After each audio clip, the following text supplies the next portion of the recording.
இப்பதானே ஆபீஸ்க்கு போறேன்னு போனாரு.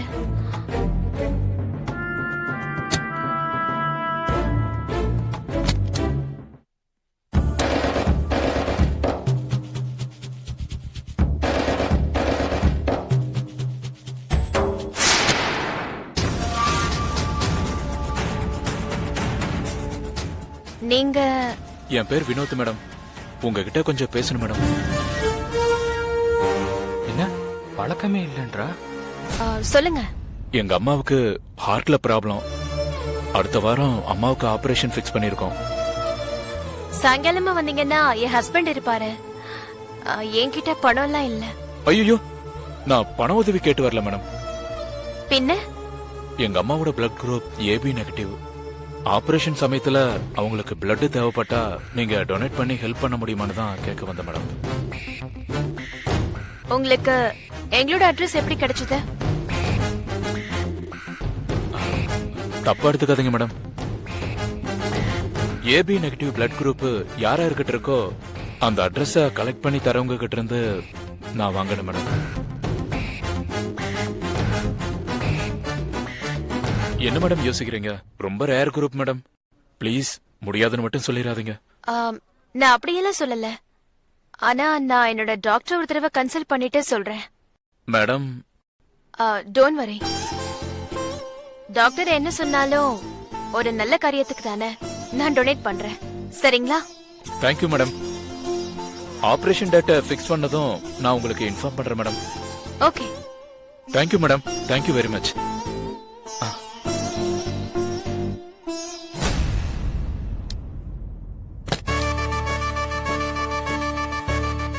ச்சே, தப்பா நினைச்சிட்டோமே.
இங்க என்ன பண்றீங்க?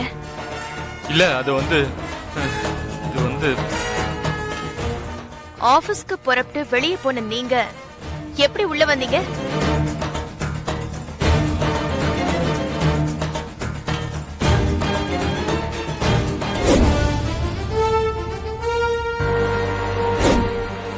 ஹாஸ்பிட்டல்ல இருந்து கிட்டத்தட்ட 1 கிலோமீட்டர் நாம ஸ்கூட்டர்ல வந்தோம்.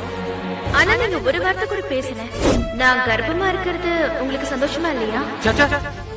சந்தோஷம் தான். இல்லையே அப்படின்னு வாய் மட்டும்தான் சொல்லுது. மனசுல சந்தோஷம் இருக்கிற மாதிரி எனக்கு தெரியலையே. என்ன சந்தேகப்படுறீங்களா? இல்ல. இறங்குங்க.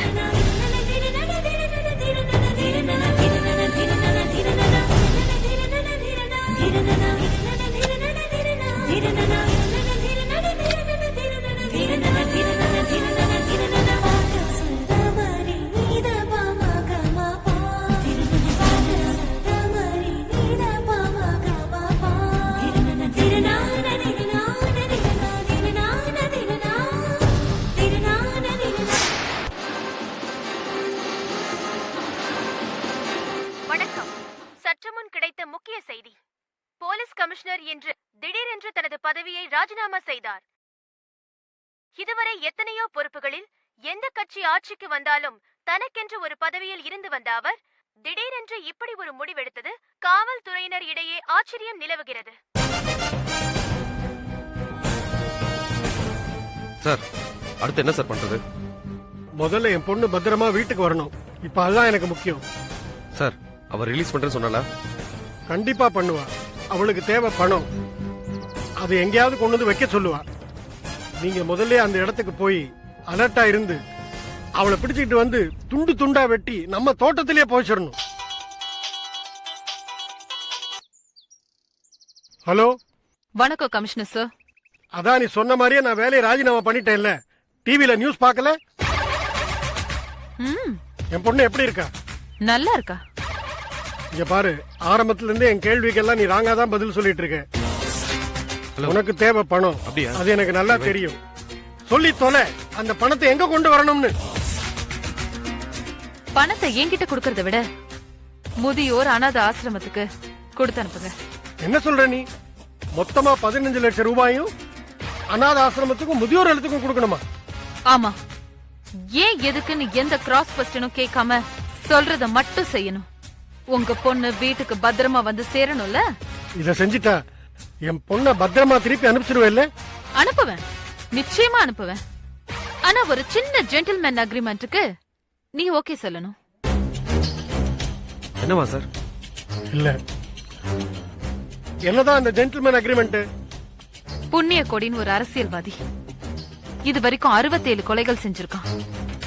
10 வருஷத்துக்கு முன்னாடி நீங்க அடையாறுல ஏசிபியா இருந்ததுல இருந்து இப்ப வரைக்கும் அவ செஞ்ச எல்லா கொலைகளுக்கும் நீங்க துணை போயிருக்கீங்க. அந்த எல்லா விஷயமும் எனக்கு தெரியும். இந்த எல்லா விஷயத்தையும் நீங்க ஒத்துக்கிட்டு ஒரு அப்ரூவரா தயாராகணும். என்ன சொல்றீங்க சார்? இத பாரு, புண்ணிய கோடி மகா டேஞ்சரான ஆளு. நீ எங்களை மிரட்டுற மாதிரி அவனெல்லாம் மிரட்டி ஒண்ணும் சாதிக்க முடியாது. யார் நீ? மாஃபியாவா? காமெடியா பேசுறீங்க சார்? ஓ சாரி சாரி. என்ன ஓவரா பேசுறீங்க? சிரிப்பு தான் வருது. நான் ஒரு சாதாரண குடும்ப பொண்ணு, நியாயத்தை காப்பாத்த போராடிக்கிட்டு இருக்கேன்.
enjoyed this video, kindly like, share, comment, and for further our interesting videos, subscribe our channel below.